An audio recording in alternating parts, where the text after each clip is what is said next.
Abraham Lincoln, ele disse que a mão que embala o berço governa o mundo. Ele também disse que se um filho tem uma mãe que ora por ele, jamais essa criança será pobre. Com isso, Abraham Lincoln estava dizendo com toda certeza que não existe ninguém com mais influência sobre a vida de um filho do que uma mãe. Não existe. Então você, mãe, saiba disso, que Deus lhe deu essa missão.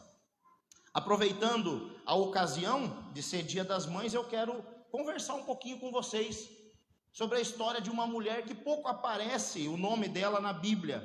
Uma mãe, uma esposa, uma mulher, mas que é pouco citada dentro das Escrituras, mas influenciou, talvez, no Antigo Testamento, a maior personalidade, um tipo de Cristo do Antigo Testamento, porque Moisés veio a ser o representante de Cristo no Antigo Testamento, aquele que vem para libertar o povo e conduzi-lo até a terra prometida. O nome dessa mulher, vocês sabem? Joquebede. Ela não aparece nessa história que eu vou ler, mas se você quiser conferir o nome dela, está lá em Números 26, 59. Mas em Êxodo 2, do 1 ao 10, diz assim: um homem da tribo de Levi casou-se com uma descendente da mesma tribo. A mulher concebeu e deu luz a um filho. Vendo que ele era formoso, escondeu-o 3 meses. Não podendo, porém, escondê-lo, Deus, pela leitura da tua palavra. E nós pedimos que o Senhor fale aos nossos corações por intermédio da tua santíssima palavra. Ó Deus, que a tua palavra vá de encontro a todos os corações, mas de uma maneira especial, que a tua palavra, ó Pai, encontre o coração das mães nessa noite. Assim nós oramos em o nome de Jesus. Amém. Amém. O plano de uma mãe para salvar o seu filho. Esse foi o título que eu dei a esse sermão. O plano de uma mãe para salvar o seu filho.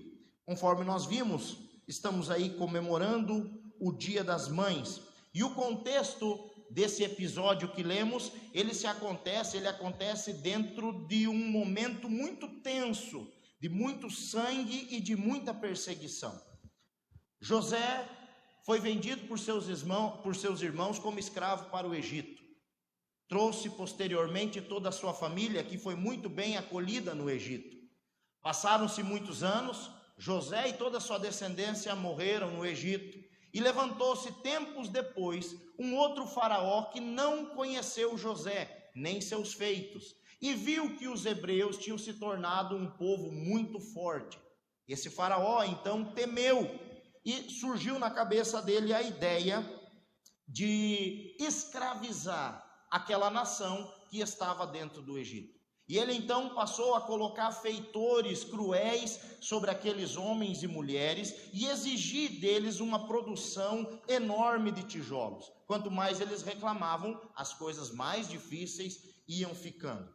Nesse contexto ainda, o povo se multiplicou ainda mais e Deus foi concedendo graça, e aquelas mulheres e aquelas famílias foram se multiplicando. Foi aonde Faraó teve a brilhante ideia de usar 2 parteiras hebreias para que o auxiliassem na morte dos meninos que nascessem. Se nascesse um menino, era para ser morto. Se nascesse uma menina, podia deixar. Aquelas 2 mulheres temeram ao Senhor, diz as Escrituras, e não obedeceram à ordem de Faraó. E por conta disso, de terem obedecido a Deus, provavelmente elas eram 2, que diríamos hoje, solteironas, e diz o texto sagrado que Deus concedeu a elas família, e elas também casaram e tiveram filhos. Bom, Faraó insistia e mandava com que os seus soldados matassem todas as crianças, os meninos que nascessem, e jogava-os no Nilo. Aqueles que não morriam afogados, morriam ao fio da espada, ou eram tratados aí como comida de crocodilo, porque o rio Nilo era infestado de crocodilo. É nesse contexto que aparece essa mulher que tem o seu nome poucas vezes revelado na Escritura. Joquebede, mãe de Moisés, amava muito o seu filho e não queria vê-lo passando por isso. Não queria ver o seu filho nas mãos dos soldados e não queria também que Faraó descobrisse e matasse o seu filho, jogando ele no rio ou passando a fio da espada. Joquebede não desistiu do seu filho. Que coisa maravilhosa! Ela não desistiu da sua família. Ela arquitetou então um plano para salvar o menino da morte. Joquebede bolou um plano. Ela teve fé no Senhor Deus e com isso ela transcendeu o comum. Enquanto muitas mães tiveram os seus filhos mortos, Joquebede, diante do perigo iminente da morte, desenvolveu um plano, aplicou aquele plano e Deus foi fiel com ela. E eu gostaria de compartilhar com vocês então esse plano de uma mãe que salvou a vida do seu filho. A primeira etapa desse plano da Joquebede acontece no versículo 2, veja aí comigo. A mulher ficou grávida e deu à luz um filho. Vendo que o menino era bonito, escondeu-o durante 3 meses. A primeira parte do plano de Joquebede, escondeu a criança. Joquebede escondeu a criança durante 3 meses. Meus queridos, isso nos revela algumas verdades espirituais que nós precisamos aplicar nas nossas vidas. Nós estamos vivendo em um mundo onde a exposição é extrema. Nós vivemos em um tempo onde as nossas vidas parece que tem que ser uma vitrine para os outros. E se você não expor completamente a sua vida para todo mundo, parece que não é legal, parece que não valeu, né? Se não postar, não valeu. E nós estamos vivendo em um mundo onde essa exposição se tornou uma exposição extrema. É óbvio que os tempos são mudados. Alguns anos atrás, as mulheres se dedicavam inteiramente ao lar, à família, aos serviços domésticos, né? Aos deveres domésticos e da família, e hoje não é mais assim. Talvez pela necessidade, talvez também, e com muita certeza, pelo avanço de ideologias com pautas feministas, as mulheres estão vivendo uma jornada que talvez seria uma jornada não dupla, mas tripla. Certa feita, uma mãe esgotada foi até um psicólogo e falou: eu não aguento mais. Aí o psicólogo no final da consulta disse: todo mundo tem 100% de energia.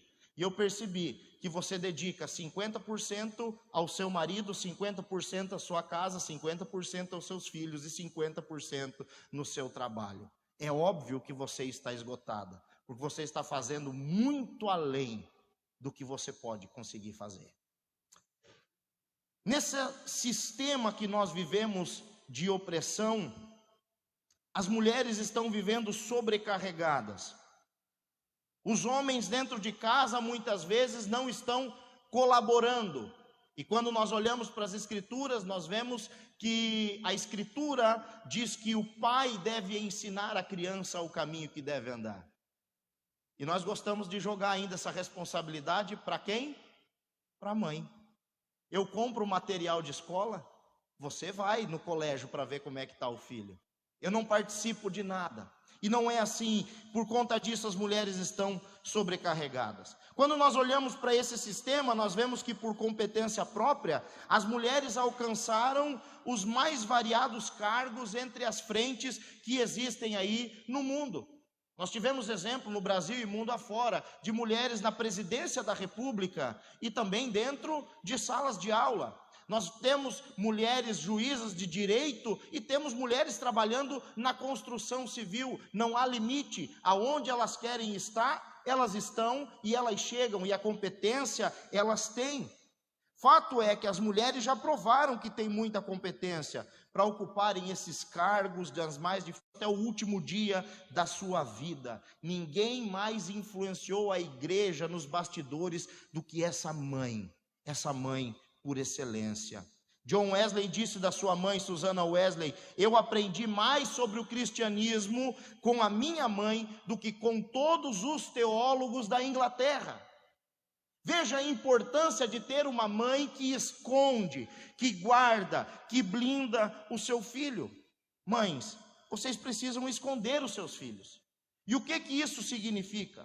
Significa que vocês devem proteger os seus filhos das maldades que está aí fora no mundo. Significa que vocês devem esconder os seus filhos em oração, acobertar, cobrir, envolver os seus filhos em oração. Significa que vocês devem esconder os seus filhos no seu próprio amor, guardar os seus filhos no amor, que vocês devem esconder os seus filhos no seu abraço. Não tem nada mais terapêutico do que o abraço de uma mãe. Nada mais terapêutico, nada cura mais uma dor do que o abraço e o colo de uma mãe. Esconda os seus filhos nessas demonstrações de amor. Esconda os seus filhos na palavra de Deus, envolva ele com histórias bíblicas, com a palavra de Deus, e esconda o coração, blinde o coração do seu filho na palavra do Senhor. Provérbios 22:6, ensine a criança o caminho em que se deve andar, e ainda quando for velho, não se desviará dele. É isso que significa esconder os filhos. Muitas mães, em nome do cansaço, expõem os seus filhos sem supervisão às redes sociais, à internet. Dão graças quando a criança pega o celular, o telefone e sai da sala e vai para o quarto e se tranca e diz: agora eu tenho um momento para mim. Você pode ter um momento para você, mas um pedófilo pode estar tendo um momento com o seu filho dentro do seu quarto. Uma pessoa mal intencionada que trabalha a serviço do diabo pode estar tendo acesso à vida do seu filho, enquanto você diz: que bom que eu estou tendo um momento para mim. O descanso é necessário, mas é muito mais importante nós escondermos os nossos filhos. Existem muita maldade nesse mundo, existem pessoas que estão trabalhando para capturar a atenção, o coração do seu filho. Oh, meus queridos, minhas queridas, existem mães e crianças que ouvem de Deus só quando vêm na igreja uma vez por semana, 1 hora na semana. O seu filho está exposto todos os dias, de segunda a sexta-feira, em um ambiente hostil, que o inimigo trabalha para capturar a atenção e o coração dele. E você, mãe, é essa peça que Deus levantou para esconder o coração do seu filho no Senhor. Nós precisamos esconder o coração dos nossos filhos da idolatria, da incredulidade, do rancor, dos sentimentos ruins. Esconder o coração dos nossos filhos da apostasia. Deus, ele deu uma força gigante para as mães. Por isso você não pode desistir dos seus filhos. Não desista do seu filho. Não desista da sua filha. Continue lutando até você encontrar o favor do rei. Você precisa encontrar o favor do rei. Sabe, irmãos queridos, o inimigo, ele não desperdiça tempo. Incansavelmente ele está promovendo armadilhas de perdição e distração, de morte para os nossos filhos. Por isso, mães, vocês precisam esconder os seus filhos no Senhor. Esconda os seus filhos no Senhor. A segunda estratégia de Joquebede foi que ela proveu para o seu filho. Veja aí o versículo 3 comigo. Não podendo, porém, escondê-lo por mais tempo, pegou um cesto de junco, tapou os buracos com betume e piche, e pondo nele o menino, largou o cesto no meio dos juncos, à beira do rio. Veja só, uma mãe tampa brechas. Se ela tivesse só colocado o menino dentro do cesto, o menino tinha morrido afogado. Ela proveu na vida do filho, ela se antecipou, ela preparou um lugar seguro para aquele menino. Chegou o tempo que não dava mais para esconder a criança, então Joquebede providenciou um transporte seguro para o seu filho. Oh, meus irmãos, os irmãos conhecem a história. Joquebede conseguiu esconder a criança durante um tempo, e diz o texto que foram 3 meses. Mas o bebê cresceu, o bebê começou a fazer muito barulho. Ele ia ser descoberto, e se é descoberto é morto. Então Joquebede, ela dá, talvez na nossa cabeça, ela faz a maior loucura da vida dela, que é pegar um cesto, tapar os buracos, impermeabilizar aquela espécie de embarcação, colocar a criança dentro e depositar na beira do rio. entre os juncos. Ela se antecipou, ela confiou no Senhor. Bom, é impossível para nós parar o tempo. Tem alguém que consegue parar o tempo? Você já viu, você que é pai e mãe, como o tempo passa ligeiro? Você já percebeu nisso? Você está dando banho e trocando fralda. Quando você menos perceber e você for entrar no banheiro e a porta estiver destrancada, dizer: ô pai, sai daqui. Tem já um marmanjo ali dentro do banheiro e cresce ligeiro. Eu não preciso mais da sua ajuda. Isso também nos ensina algo, irmãos, que o tempo não para. Não tem como você, mãe coruja, manter sempre essa criança escondida. Isso é cárcere privado. Seu filho vai ter que sair um dia. Ele vai ter que enfrentar os perigos da vida. Mas você, mãe, foi escolhida por Deus, e Deus lhe deu uma espécie de sexto sentido, de sabedoria que ninguém mais tem a não ser você, de prevenir muitas coisas, de se antecipar. Quem é que ensinou Eva a criar os filhos? Eva teve mãe? Não teve, mas ela foi mãe. E ela conseguiu ensinar os seus filhos. Eu sei que há um grande desespero das meninas, e tem muitas jovens que têm medo de engravidar por conta disso. Ai, como que eu vou ser, né? Como que eu vou ser? Já vem instaurado no seu córtex cerebral. Quando nasce a criança, você já sabe o que tem que fazer. Mãe é mãe. Mãe é mãe. Já vem isso de fábrica. Com isso eu quero dizer, meus queridos, que nós temos de ter estratégia. Nós precisamos ter estratégia para manter os nossos filhos seguros quando eles não estiverem debaixo da nossa tutela. E vai ter muitos dias que eles não vão estar. Vai ter fases da vida que os nossos filhos realmente vão pegar o rio, e eu espero que seja o rio da vida, e vão seguir em direção ao plano do Senhor. Eles vão se afastar de nós. E nós precisamos, como pais, e especialmente como mães, nos antecipar a isso. Salomão escreveu algo maravilhoso em Eclesiastes 11:1: lance o seu pão sobre as águas, porque depois de muitos dias você o achará. E a mãe, ela não gosta de desapegar. Nós somos mordomos dos nossos filhos. Os nossos filhos são o que do Senhor? Herança. Eles são como flecha. A flecha não é para ficar dentro do alforje. A flecha é para ser disparada. Lance o seu pão sobre as águas. Minha querida irmã, lance o seu filho, lance o seu pão sobre as águas. Confie que o Senhor está cuidando do seu filho. Confie que o Senhor está cuidando da sua filha. Mesmo que ele esteja indo para longe de você, você precisa confiar. Esse é o ciclo da vida.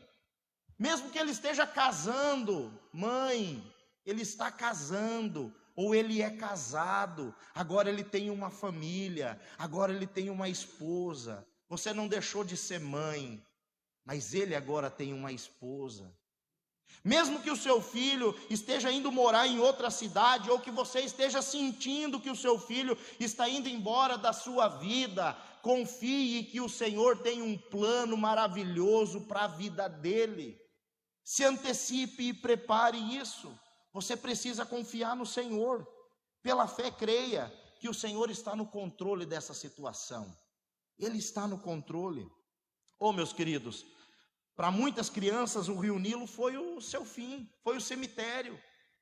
Mas para Moisés não. Qual foi a diferença ali? Uma mãe que proveu para o seu filho. Ela providenciou algo seguro para colocar o filho no Nilo. Você precisa ser uma mulher sábia. Você precisa ser uma mãe sábia. Provérbios 31:21. Quanto à sua casa, não teme a neve, pois todos andam vestidos de escarlate. Seus filhos se levantam e a chamam bem-aventurada, e o seu marido a louva, dizendo: muitas mulheres são virtuosas no que fazem, mas você supera todas elas. Aquela casa não teme o frio, por quê? Porque tem uma edificadora ali dentro. O seu marido não passa vergonha na rua, por quê? Porque tem uma edificadora dentro da sua casa. Os filhos a louvam, por quê? Porque tem uma mulher que é uma edificadora, que provê na sua família, dentro daquele lar. Uma mãe sábia se antecipa e previne seus filhos dos perigos, e foi isso que Joquebede fez. Deus não apenas deu a capacidade para prover provisões materiais para os seus filhos, mas de você ser a maior influência na vida dos seus filhos. A maior influência na vida dos seus filhos. Deus honrou o gesto de Joquebede e salvou o menino das águas do Nilo. A providência divina, irmãos, fez com que Moisés saísse de um cenário de morte e fosse para um cenário de vida. Moisés, parafraseando, sai da favela e vai para o palácio do rei, porque teve uma mãe que preparou algo para o seu filho no futuro. Terceiro lugar, Joquebede contou com a ajuda da sua família. Esse plano ela não elaborou sozinha, não tenha dúvida. Versículo 4, a irmã do menino ficou de longe para ver o que ia acontecer com ele. Arão e Joquebede tiveram 3 filhos, Arão, Miriam e Moisés. Moisés era o caçula. Arão nasceu com o chicote nas costas, irmãos. Ele tinha que fazer tijolo junto com o pai. Miriam ficava com a mãe. É por isso que Miriam aparece na cena e não o irmão mais velho, porque muito provavelmente enquanto Moisés estava no cestinho e Miriam afastada observando o que estava acontecendo, o maninho mais velho estava trabalhando lá junto com o pai, fazendo tijolo junto com o pai. Mas Joquebede envolveu a família para que aquele plano viesse dar certo. Você quer ver uma mãe com o coração triste? É ela saber que tem mais de um filho e um está bem e o outro está mal. Um está bem financeiramente, o outro está quebrado financeiramente. Um está bem casado, o outro está sofrendo. Essa mãe, ela não consegue ser feliz. Porque nós que somos pais, a gente quer ver os nossos filhos bem, todos bem.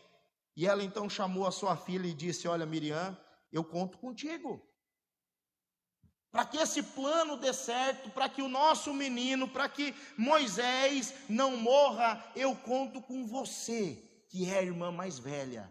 Eu preciso que você me ajude. Joquebede escondeu o menino de Faraó, providenciou para o bebê um cesto seguro, para que ele não morresse afogado no rio Nilo. Porém, Joquebede contou com a ajuda da sua filha, para que colocasse o plano em prática. A irmã de Moisés ficou de longe, observando, cuidando do menino, para ver se não acontecia nada com ele. Oh, meus irmãos, que coisa maravilhosa, que coisa maravilhosa.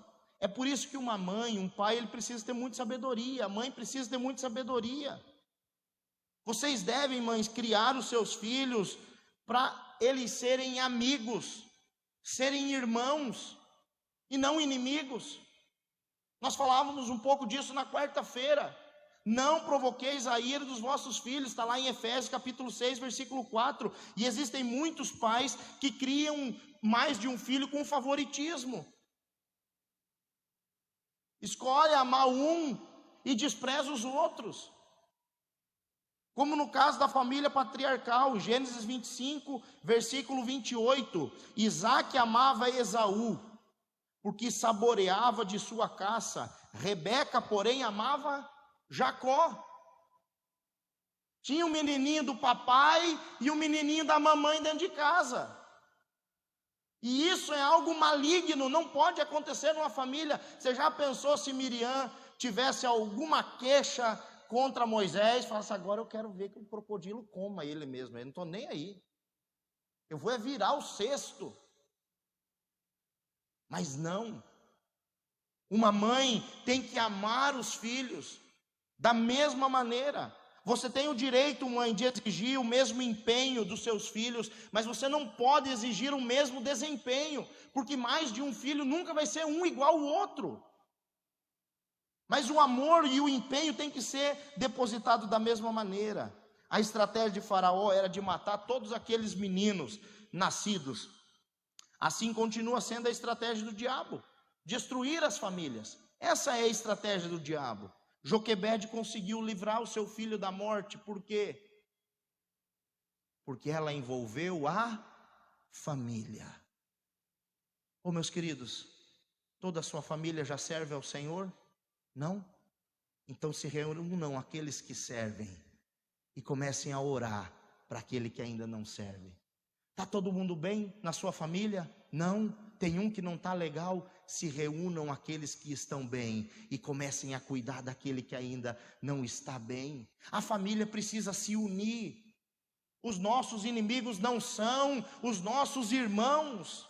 Nós precisamos cuidar uns dos outros, mesmo estando longe ou ficando de longe. Nós não podemos deixar de prestar atenção nos nossos irmãos. E eu estou falando para você do seu irmão de sangue, da sua família de sobrenome, daquela família que você não escolhe, daquela que Deus escolhe por você. E se Deus escolheu aquela família, é para você fazer a diferença dentro dela.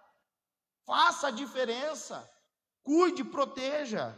Pastor, como é que eu posso cuidar do meu irmão? Se você já orar por ele, já está louco de bom. Comece orando. Em quarto e último lugar, esse foi a última etapa do plano de Joquebede. Ela inspirou o coração de Moisés nos primeiros anos da infância. Veja aí do versículo 7 ao 10. Então a irmã do menino perguntou à filha de Faraó: quer que eu vá chamar uma das hebreias para que sirva de ama e crie esta criança para a senhora? A filha de Faraó respondeu: vá. A moça foi e chamou a mãe do menino. Então a filha de Faraó disse à mulher: leve este menino e amamente-o para mim. Eu darei um salário para você. A mulher pegou o menino e o criou. Quando o menino já era grande, ela o levou à filha de Faraó, da qual ele passou a ser filho.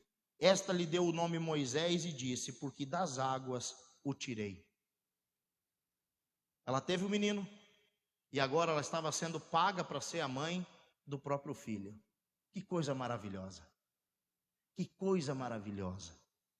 Vejam aí, irmãos, o que este Deus amoroso faz mais do que o sucesso nesse mundo. Do que adianta ganhar o mundo inteiro e perder a alma? Do que adianta ganhar riquezas e perder a sua família? Não adianta absolutamente nada.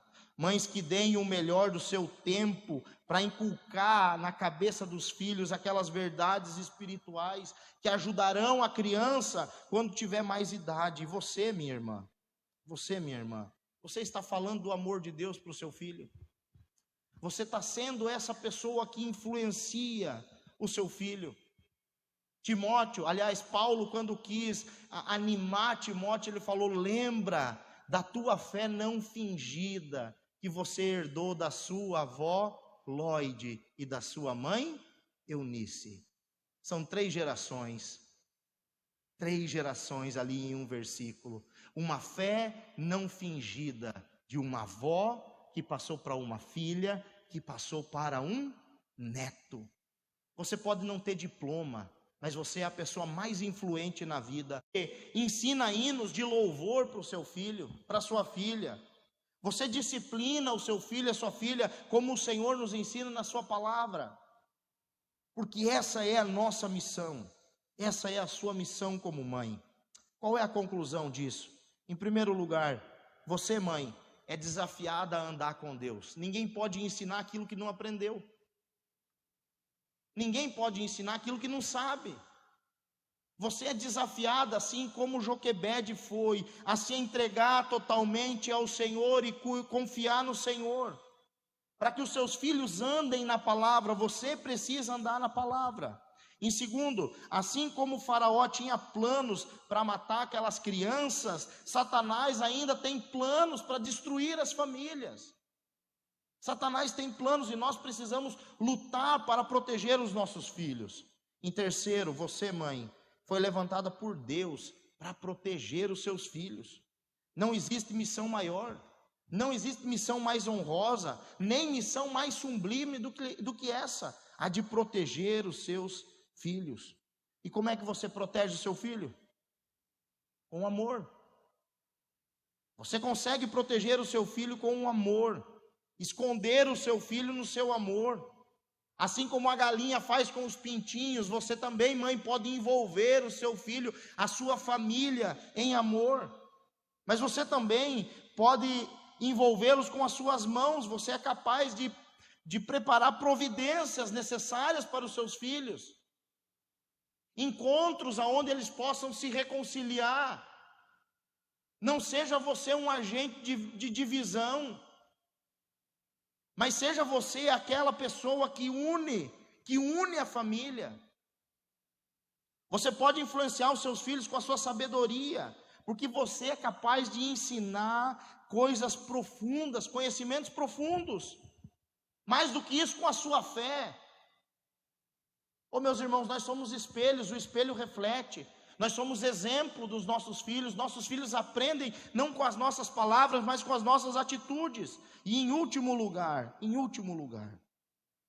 Deus não te deu filhos para a morte, mas para a vida eterna. E eu gostaria que você repetisse essa frase: Deus não me deu filhos para a morte, mas para a vida eterna. Vamos repetir bem alto, só as mães, 1, 2, 3.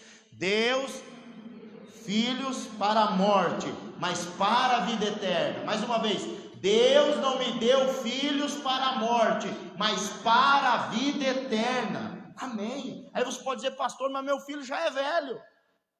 Você está falando de um bebezinho. O Joquebede tinha um bebezinho, e eu que já tenho um bebezão de 40. E eu que já tenho um filho, que já tem filho, já sou avó. Eu quero dizer uma coisa para você. Mônica, a mãe de Agostinho de Hipona, um homem devasso, filho de um pai pagão. Tudo que aquele homem podia fazer de mal, ele fez. Em todos os prazeres pecaminosos, ele se chafurdou como um porco se chafurda na lama. Ele tinha tudo para estar perdido, mas ele tinha uma mãe chamada Mônica, que orou por ele durante 30 anos. 30 anos. O bispo Ambrósio, quando Agostinho se converteu, disse a seguinte frase: um filho de tantas lágrimas jamais poderia se perder. Você não recebeu filhos para a perdição, e sim para a vida eterna. Estava tudo contra na vida de Moisés, mas louvado seja Deus que ele nasceu na família de Joquebede. E Joquebede se posicionou e falou: meu filho não vai ser morto. O meu filho tem um propósito. E eu quero orar por você.